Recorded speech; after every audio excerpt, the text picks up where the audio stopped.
Madame, Monsieur, bonsoir. Au menu de questions d'actu, cette visite controversée de Benyamin Netanyahou aux États-Unis sur fond de massacre de Palestiniens à Gaza par l'armée israélienne. Cette visite du Premier ministre israélien aux États-Unis est-elle une tentative de montrer à ses partisans que Washington est toujours avec lui? Comment Netanyahou veut utiliser cette opportunité pour parier sur les deux camps, puisqu'il a rencontré le président Joe Biden et la probable candidate démocrate Kamala Harris, ainsi que l'ancien président et candidat républicain Donald Trump. C'était d'ailleurs aujourd'hui à Mar-a-Lago. Quel message sur le soutien inconditionnel des États-Unis, quel que soit le vainqueur des élections, et malgré une opération à Gaza qui a déjà tué près de 40 000 Palestiniens. Bibi et Trump, c'est une longue histoire, pas toujours très gaie. Ils se sont rencontrés pour la dernière fois il y a 4 ans. Alors cette rencontre est décisive pour déterminer si leur relation peut en effet être restaurée en pleine campagne électorale. Tous deux ont donc intérêt à surmonter leurs différences, comme d'ailleurs dans un autre registre, une tentative vaine de justifier les horreurs commises à Gaza. Le Premier ministre israélien a défendu avec défiance la guerre de son pays contre le Hamas. C'était mercredi lors d'un discours devant le Congrès américain où il a promis, je cite, de poursuivre la lutte contre les militants palestiniens jusqu'à la victoire totale et le retour des derniers otages qu'ils détiennent. Fin de citation. Alors ce soir, vous l'aurez compris, analyse et interprétation de cette visite sous haute tension politique et géopolitique. Ce sera en compagnie de mes deux invités qui se joignent à nous en distanciel d'abord depuis Washington, l'analyste politique américain Calvin Dark. Bonsoir Calvin. Bonsoir. Et un vendredi qui est très scruté de par l'importance de cette rencontre entre l'ancien président et candidat aux élections présidentielles, Donald Trump, et Benyamin Netanyahou. C'est ce qu'on va donc, entre autres, discuter ce soir. Et il se joint à nous depuis Abu Dhabi. Il s'agit du professeur au Collège de Défense, Dr Mohamed Badji Liatioui. Bonsoir. Et bienvenue à vous également une nouvelle fois dans Questions d'actu. Bonsoir et merci pour cette invitation. Bonsoir à toutes et tous.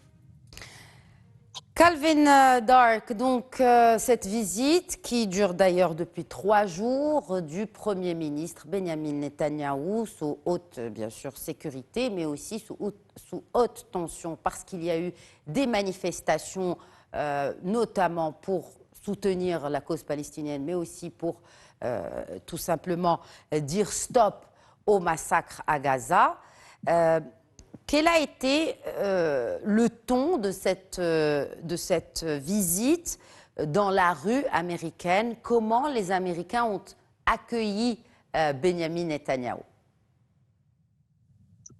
Oui, c'est difficile. Je dirais que c'était triste et bizarre.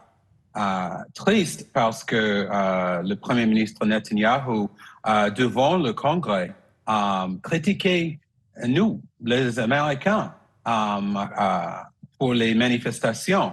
Et ça, c'est inédit pour un étranger devant le Congrès de critiquer les Américains qui ont leur droit de libre expression. Alors ça, c'était triste. C'était bizarre aussi parce que les républicains au Congrès, ils applaudissaient comme il était un héros, quand il a dit, par exemple, qu'il n'y avait pas vraiment de victimes, des civils, selon les commandants israéliens à Rafah. Les républicains applaudissent comme il était un héros de guerre. Alors, c'était très, très bizarre. Et malheureusement, avec les manifestations, il y avait beaucoup de manifestations paisibles, sans problème. Mais le problème, c'est qu'il y avait un petit groupe qui a vraiment fait des menaces contre la police, contre les membres du Congrès. Ils avaient de sang. Mais on le voit d'ailleurs, Calvin, on le voit sur les images, il y a très peu, une minorité de congressmen ou de congresswomen, d'ailleurs, de députés, qui ont osé, on peut le dire, afficher leur désaccord avec Benyamin Netanyahou. Alors, ce que vous avez dit, c'est qu'effectivement, il a été applaudi par les républicains, mais par les démocrates aussi. Il y a eu une standing ovation pour Benyamin Netanyahou au Congrès américain. Est-ce que c'était prévisible Oui. selon vous? Et pourquoi il n'y en a que certains, quelques-uns, qui ont osé eh bien, brandir des pancartes ou montrer en tout cas leur désaccord face au monde entier, même s'ils sont finalement minoritaires? Oui, je crois que honnêtement, les démocrates qui ont assisté à le discours, c'est parce que AIPAC, le lobby juif américain, je suis sûr que c'est interdit s'ils reçoivent de l'argent de AIPAC qu'ils refusent d'être là pour le discours de Benjamin Netanyahu. Mais je crois il y a deux choses à signaler très importantes. C'est que la vice-présidente Kamala Harris a refusé d'être là. Et ça, c'est important parce que dans notre système, le vice-président est aussi président du Sénat. Alors, elle est là derrière la personne qui donne le discours. Elle était là derrière Zelensky de l'Ukraine, mais elle a dit qu'elle avait des autres événements prévus. Alors, ça, c'était un message très clair qu'elle elle voulait pas donner cette opportunité d'une image de peut-être la prochaine présidente des États-Unis derrière Netanyahu. Et il y avait aussi un seul républicain, il est très conservateur de l'État de Kentucky. Il a fait une déclaration qu'il soutient Israël. Il était contre Hamas, mais il ne veut pas être utilisé comme poupée pour Netanyahu. Alors, je crois que ça, c'est vraiment intéressant qu'il a dit ça aussi. Alors, il y avait une réaction mixte, mais malheureusement, parce qu'il y avait... Mais elle a quand même rencontré, en fait, c'est l'image, effectivement. Et là, c'est vraiment, vous faites bien de relever ce détail de l'image.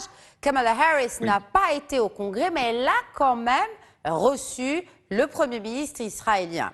D'où sa déclaration, d'ailleurs, après, que la guerre de Gaza devait se terminer et que elle ne resterait pas silencieuse face à ce qui se passe à Gaza.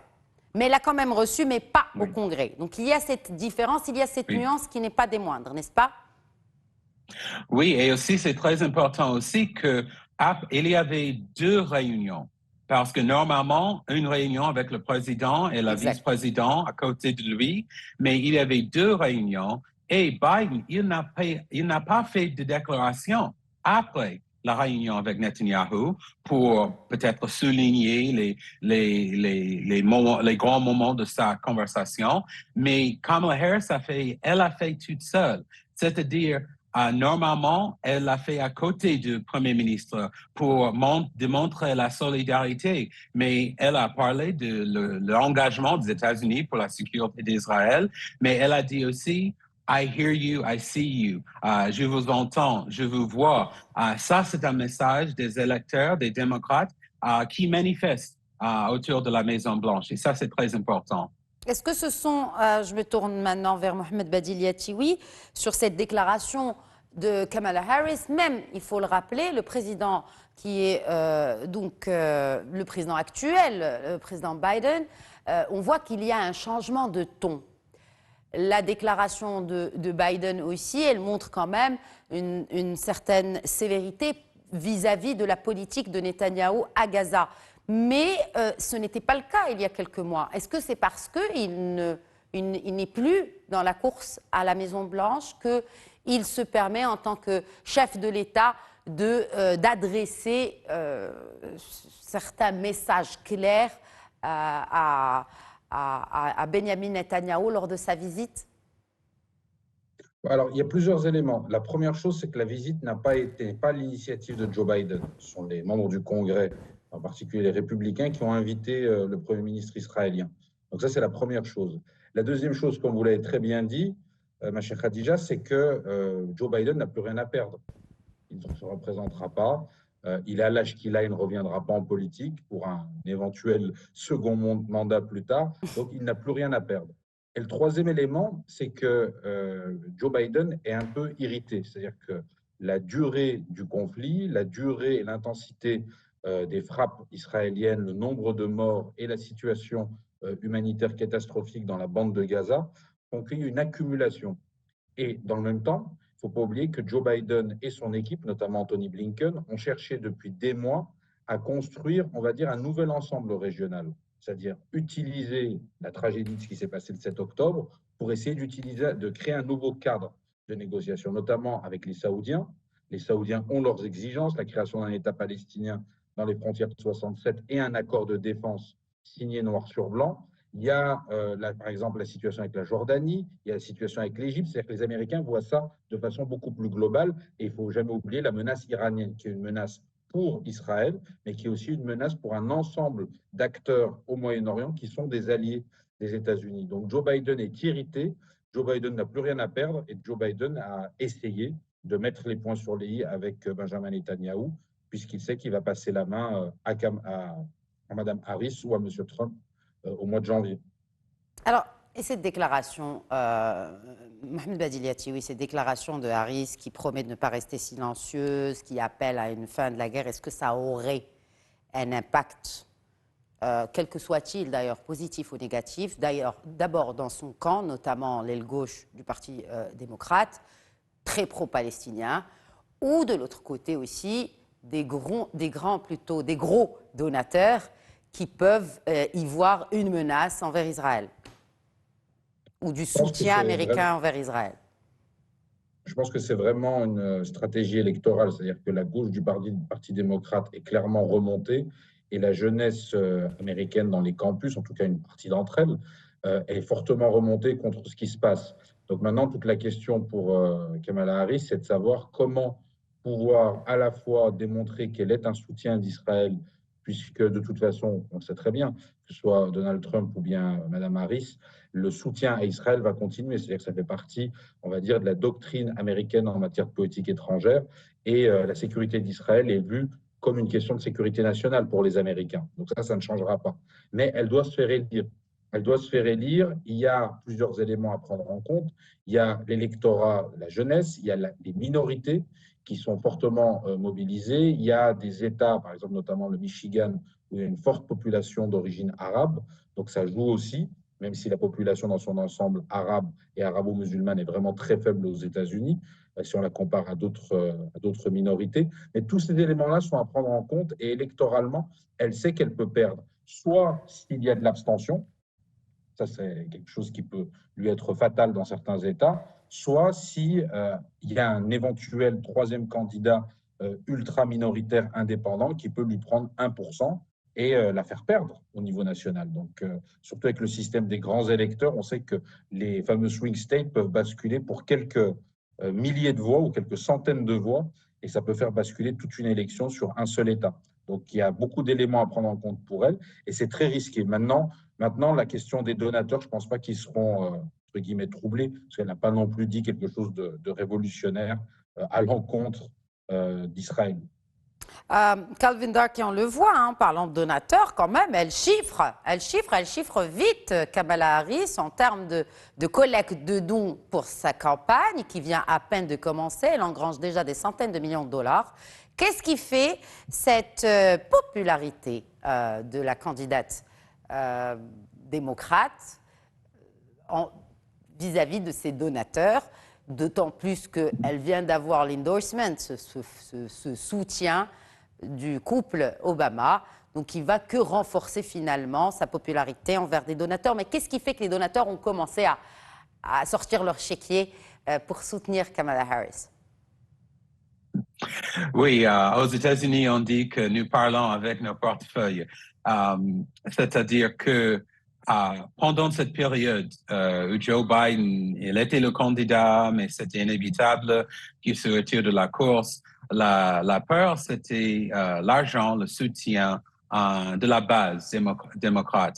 Et la question, il y a une semaine, c'était Joe Biden, il avait à peu près 100 millions de dollars de fonds dans sa campagne. Et Kamala, c'était une question, mais Kamala Harris, elle avait accès à cet argent, mais ce n'était pas tout à fait clair. Mais après 2-3 jours de campagne, elle a plus d'argent dans sa compte que Joe Biden. C'est bien ça pour une campagne. Est-ce que ça rapproche davantage de la Maison-Blanche pour nos téléspectateurs qui ne connaissent pas très bien comment ça se passe?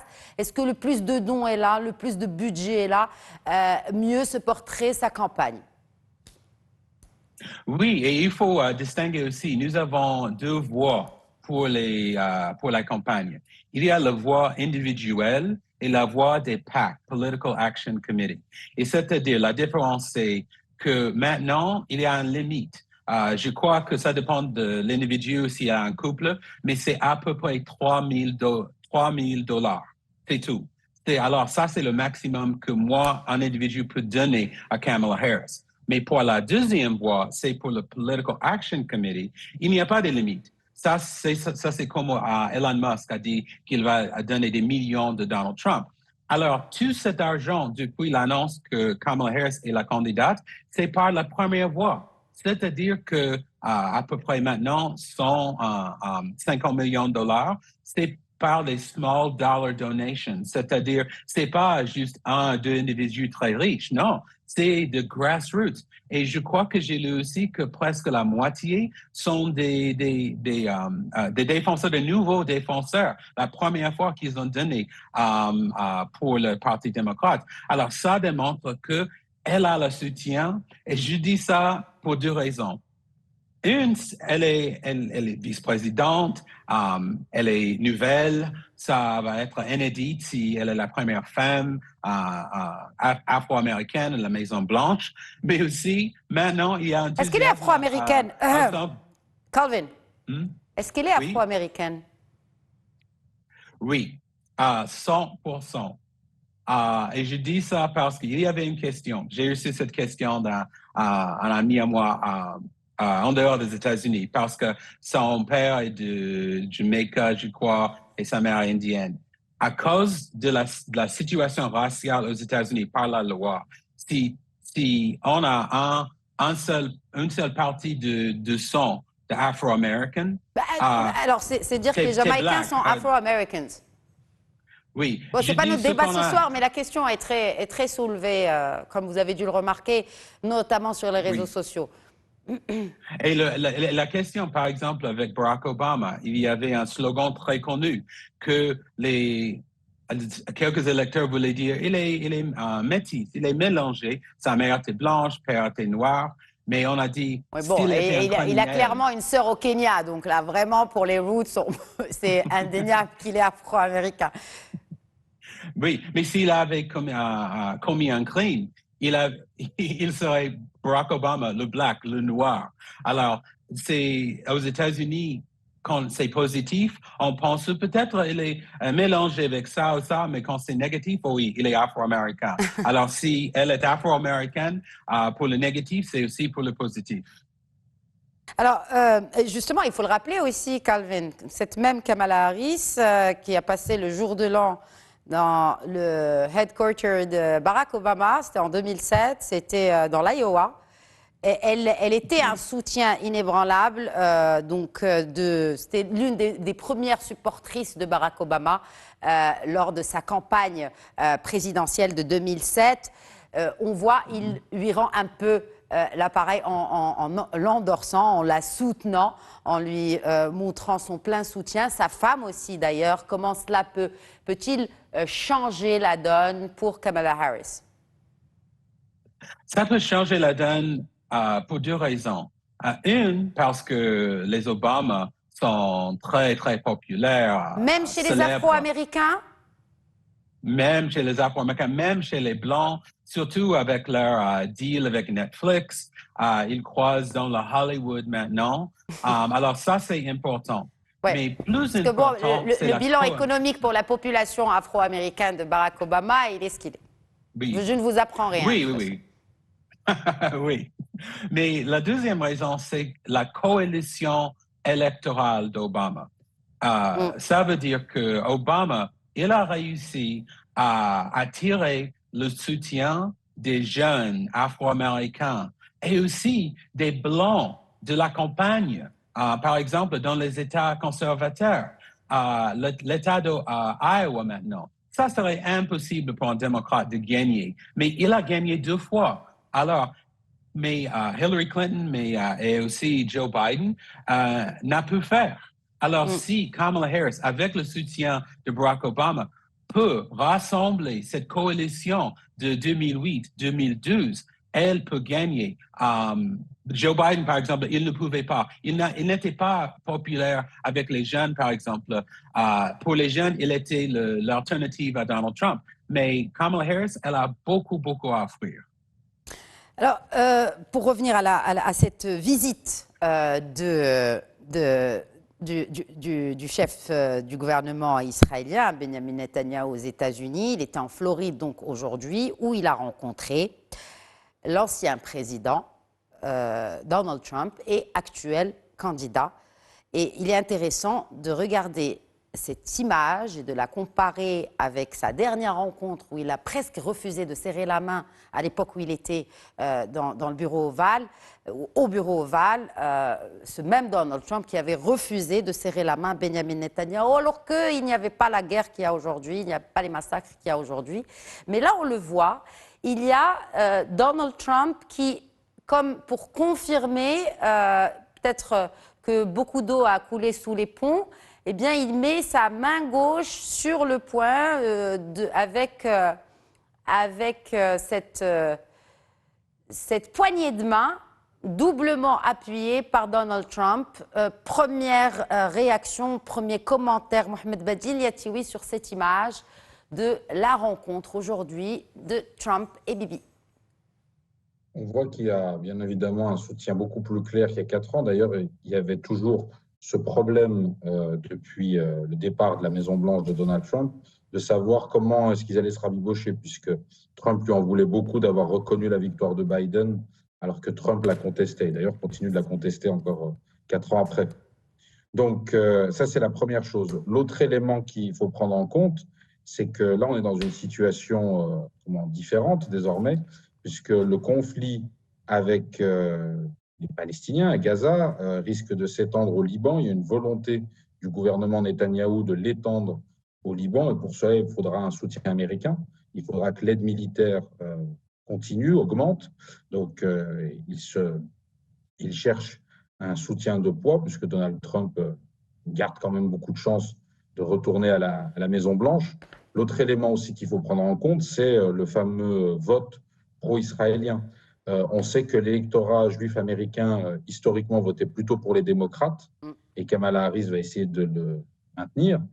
Mais Donald Trump, de son côté, va avoir le vote des évangélistes les plus sionistes, qui sont certainement beaucoup plus sionistes que beaucoup de juifs américains. Donc, c'est toute la complexité de la cause. Et d'ailleurs, quand on parle de l'AIPAC, du lobby pro-israélien, il y a une très grande partie qui n'est pas issue de la communauté juive, mais qui fait partie de ces chrétiens évangélistes qui sont plus israéliens et plus pro-israéliens que beaucoup de juifs américains ou de juifs de la diaspora qui peuvent vivre ailleurs, partout dans le monde. Donc, une approche quand même différente des protestants, parce que les protestants, et notamment avec ce qui se passe à Gaza, ont vraiment un discours qui est très révolutionnaire, carrément. On le voit, ça a beaucoup changé. Mais ce que vous dites, et vous avez parlé justement, mais les accords de normalisation notamment, c'était bien ces deux mêmes protagonistes.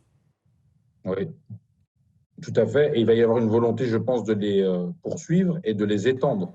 D'ailleurs, on va voir que l'un des sujets de discussion, très certainement, entre ces deux personnages va être ou est en train de se discuter l'avenir finalement du Proche-Orient et du Moyen-Orient, puisque du retour de Donald Trump, et même si Kamala Harris aussi est élue, mais si c'est Donald Trump, ça sera beaucoup plus accentué, toute une partie de la reconfiguration du Moyen-Orient se fera contre l'Iran, ce qu'avait commencé à faire Trump entre 2016 et 2020. Il y aura la volonté d'attirer de nouveaux pays pour signer ces fameux accords d'Abraham et pour lier encore plus, comme l'a dit au Congrès Benjamin Netanyahou, la sécurité d'Israël à la sécurité des États-Unis et à la sécurité de la région. Donc tout ça va s'entremêler de plus en plus si Donald Trump revient au pouvoir et si Benjamin Netanyahou reste au pouvoir. Oui. Ça aussi, c'est une autre question dont on parlera un autre jour. Non, c'est ça, parce que effectivement, vous faites bien de le dire. Quand on parle de cette opération marketing de Benjamin Netanyahou, c'est d'abord de s'assurer que effectivement les États-Unis restent toujours derrière Israël, mais c'est aussi pour assurer l'opinion publique israélienne qu'il a toujours l'appui des deux camps, démocrates comme républicains. Et que c'était important pour lui, Mohamed Badil Yatioui, vis-à-vis de sa légitimité même avec le peuple israélien qui se divise de plus en plus. On le voit à travers les différentes manifestations qui appellent aussi à l'arrêt des hostilités, des massacres à Gaza. Mais il a besoin aussi de cette visite pour sa propre politique interne. Bien sûr, totalement. Il était contesté avant le 7 octobre, il l'a encore plus depuis le 7 octobre, pour des raisons différentes. Avant le 7 octobre, c'était pour la réforme du pouvoir judiciaire et la sortie de l'état de droit. Là, maintenant, il y a la gestion des otages, la libération des otages, la gestion aussi du conflit.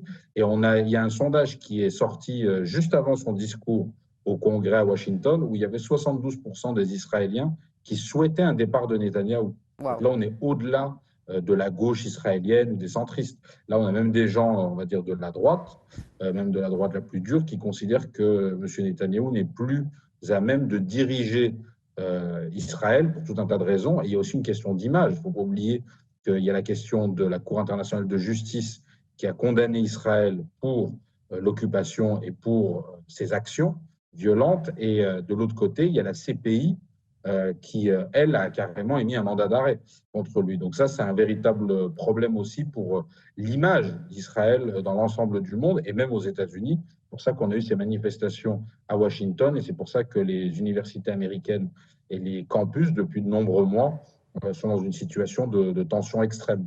Oui, et on l'a soulevé tout à l'heure, ce sont aussi surtout des campus qui sont très à gauche. Alors, c'est sûr que cette opinion publique en Israël ne serait pas rassurée non plus, parce qu'aujourd'hui, quand il a rencontré le président Trump, Netanyahou lui a fait des cadeaux, et parmi ces cadeaux, c'est son autobiographie, signée Bibi, mon histoire. Il lui a aussi offert un espèce de casquette, pas avec MAGA hein, cette fois. Là, je me tourne vers Carl Winder, qui est un expert aussi de la communication et de ses codes de communication. Ce qu'il avait écrit sur la casquette, c'est « Total Victory », victoire totale. Donc, comment peut-on interpréter ces deux cadeaux du chef du gouvernement israélien pour, alors, du coup, l'ancien président ou le futur président potentiel des États-Unis d'Amérique? Oui, c'est sûr que Netanyahou, il protège son avenir parce que c'est vraiment possible que Donald Trump revienne à la Maison-Blanche. Et s'il revient à la Maison-Blanche, Netanyahou veut un ami dans la Maison-Blanche. Mais à long terme, ce qu'il fait pour la cause israélienne aux États-Unis au niveau de la communication politique, maintenant, je comprends pourquoi les Israéliens sont contre Netanyahou. Parce que jusqu'à 7 octobre, la sécurité d'Israël, c'était intouchable. Ce n'était pas démocrate ou républicain, c'était la politique américaine. Et même si on soutient la solution de deux États, la sécurité d'Israël, c'était fort. Mais maintenant, Netanyahou, il a changé ça. Maintenant, c'est une question politique. Et je vous jure qu'il y a des jeunes qui ne savaient rien sur Gaza, sur le conflit entre les Palestiniens et les Israéliens, mais depuis 7 octobre, ils ont vu ce qui se passe et à cause des droits humains, ils soutiennent les Palestiniennes. Et maintenant, quand ils voient Netanyahou à côté de Donald Trump, dans leur tête, maintenant, si je soutiens les droits humains et je suis démocrate, évidemment, je suis contre ce monsieur-là et le Netanyahou, Premier ministre. Et ça, c'est pas bon du tout pour l'Israël parce que le même AIPAC, le lobby israélien, la majorité des Juifs américains soutiennent le Parti démocrate.